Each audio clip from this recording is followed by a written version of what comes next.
नमस्ते बच्चों, आज के वीडियो में करेंगे हम 8.3 से पहले की एग्जांपल नंबर 9। तो देखते हैं क्या बोल रहा है। Express the ratios cause A, tan A and sec A in terms of sin ए। हमें क्या करना है, लास्ट वीडियो में हमने क्या किया था, आइडेंटिटीज की थी। ठीक है, अब वो आइडेंटिटीज यूज करनी है इन क्वेश्चंस में। ठीक है, तो क्या बोल रहा है, express the ratio cause A, tan A and sec A in terms of sin ए। हमें क्या करना है, इन सारी रेशियोज को, कॉज ए को, tan ए को और sec ए को किसकी टर्म्स में दिखाना है, साइन ए की टर्म्स में दिखाना है। तो देखो कैसे दिखाना है, यानी कि साइन ए की टर्म्स में कहने का मतलब ये कि साइन आना चाहिए हमारा राइट साइड पे जब हम उसकी वैल्यू निकाल रहे हैं कॉज की। जैसे हमने कॉज की वैल्यू निकाली तो उसमें साइन यूज करेंगे, टैन की निकालेंगे तो उसमें भी साइन यूज करेंगे, जब सेक की वैल्यू निकालेंगे तो उसमें भी हमने साइन यूज करना है। ठीक है, तो ये उसने बोला है। चलिए अब देखते हैं इसे करना कैसे है। तो देखो, जब हमें उसने बोला साइन ए की टर्म्स में निकालना है तो सबसे पहले तो हम ये देख लेते हैं कि साइन वाली हमारे पास आइडेंटिटी कौन सी होती है। कौन सी होती है, फर्स्ट आइडेंटिटी क्या थी हमारी, cos square A plus sine square A equals to 1। ठीक है, यही थी हमारे पास आइडेंटिटी। अब उसने क्योंकि हमारे पास एंगल दिए हुए हैं, ए एंगल बोला ना, तो इसलिए हमने क्या लिया है, आइडेंटिटी को भी अपने एंगल की फॉर्म में लिया है, थीटा की फॉर्म में नहीं लिया। अब हमने जो उसने एंगल गिवन, जो गिवन एंगल था उसी के अकॉर्डिंग लिया है आइडेंटिटी को। ठीक है, तो चलो यहां से हमें सबसे पहले वैल्यू क्या निकालनी है, कॉस की वैल्यू निकालनी है। तो इसमें से कॉस की वैल्यू निकाल लेते हैं। किस में आएगी, वो साइन की टर्म्स में, क्योंकि इसमें साइन यूज हो रहा है। तो देखो cos square A equals to किसके हो जाएगा, साइन स्क्वायर इधर जाके क्या हो जाएगा, माइनस 1 माइनस साइन स्क्वायर ए। ठीक है, अब यहां से कॉज ए की वैल्यू क्या आ जाएगी हमारे पास, कॉज ए की वैल्यू क्या आ जाएगी, स्क्वायर इधर जाके अंडर रूट बन गया, 1 माइनस साइन स्क्वायर ए। कॉज ए की वैल्यू क्या आई, अंडर रूट के अंदर 1 माइनस साइन स्क्वायर ए। जब अब स्क्वायर इधर आके रूट बनता है तो ये वैल्यूज हमें क्या देता है, एक प्लस की देता है और एक माइनस की देता है। ठीक है, तो हम यहाँ पे क्या करेंगे, नेगेटिव वैल्यू को रिजेक्ट करेंगे। ठीक है, पॉजिटिव वैल्यू को लेंगे।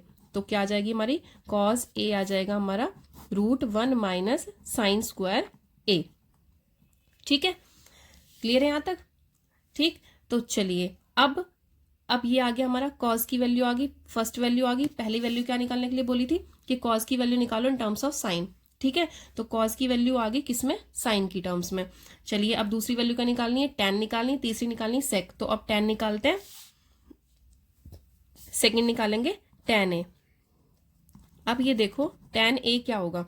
अच्छा, इस ए को देख के कंफ्यूज मत होना, ये ए हमें क्या दिया हुआ है, एक्यूट एंगल दिया हुआ है। ठीक है, ये एक्यूट एंगल ए दिया हुआ है। ठीक है, अगर हम ये ट्रायंगल ले लेते हैं ABC, तो हमारा ए ये है। ठीक है, तो टैन ए कितना है हमारा, साइन ए। टैन ए की वैल्यू क्या होती है, हमें पता है टैन ए की वैल्यू क्या होती है। टैन ए को अगर हम साइन कॉस की टर्म्स में, साइन कॉस की रेशियोज में ब्रेक कर लें तो साइन अपॉन कॉज ए होती है। ठीक है, साइन अपॉन कॉज ए हो गई। अब ये देखो यहाँ पे साइन तो आ गया, ऊपर तो साइन है ही है, नीचे भी साइन बनाना है। तो कॉस की वैल्यू अभी हमने ऊपर क्या निकाली है, 1 माइनस साइन स्क्वायर ए निकाली है। तो वो यहाँ पे पुट आउट कर देंगे, किसमें, कॉज ए की जगह में। तो क्या आ जाएगी, 1 माइनस साइन स्क्वायर ए। ठीक है, क्या आ गई, 1 माइनस साइन स्क्वायर ए। अब ये देखो टैन ए किसकी टर्म्स में आ गया, साइन की टर्म्स में आ गया। ठीक है, अब थर्ड वैल्यू निकालते हैं। थर्ड वैल्यू क्या थी हमारी, सेक ए।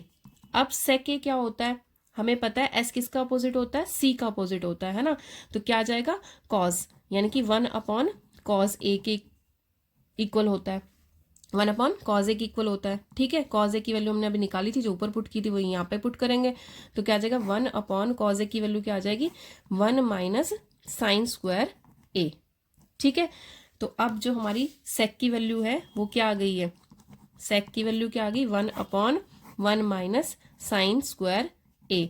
ठीक है, सेक ए की वैल्यू क्या आ गई, 1 अपॉन 1 माइनस साइन स्क्वायर ए इन रूट। ठीक है, अब ये क्या है, देखो यहाँ पे भी क्या आया हमारे पास, साइन आया है ना, इसमें भी साइन आया है और कॉज ए की वैल्यू में भी साइन आया। तो हमने साइन की टर्म्स में अपनी तीनों वैल्यूज जो उसने पूछी थी वो निकाल दी हैं।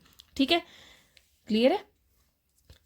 हमें उसने यही बोला था कि इन तीनों की वैल्यूज निकालनी, किसकी टर्म्स में निकालनी है, साइन की टर्म्स में निकालनी है।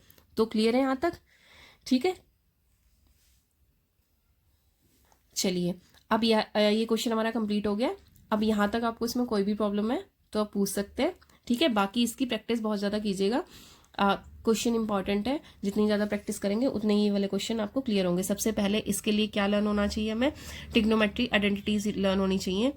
अगर हमें ट्रिग्नोमेट्री आइडेंटिटीज लर्न है तो फिर हम इन क्वेश्चंस को आराम से निकाल सकते हैं, ठीक है। इसके लिए आपको ज़रूरत पड़ेगी जो इंट्रोडक्शन पार्ट 1 की वीडियो है वो वाली, यानी कि जैसे हमने जिसमें हमने ये सीखा है tan की वैल्यू क्या होती है, tan को कौन सी ट्रिग्नोमेट्री रेशियोज में ब्रेक कर सकते हैं, साइन अपॉन कॉज ए में सकते हैं, सेके को किस में ब्रेक कर सकते हैं, 1 अपॉन कॉज ए में। हमें ये सब चीज़ें याद होनी चाहिए। अगर ये चीज़ें याद होंगी तो हम आराम से ये वाले क्वेश्चंस निकाल सकते हैं, ठीक है। चलिए इस वीडियो में इतना ही, मिलते हैं नेक्स्ट वीडियो में। तब तक के लिए कीप प्रैक्टिसिंग, अभ्यास करते रहिए, और कोई भी प्रॉब्लम है तो आप पूछ सकते हैं। ओके, जय हिंद बच्चों।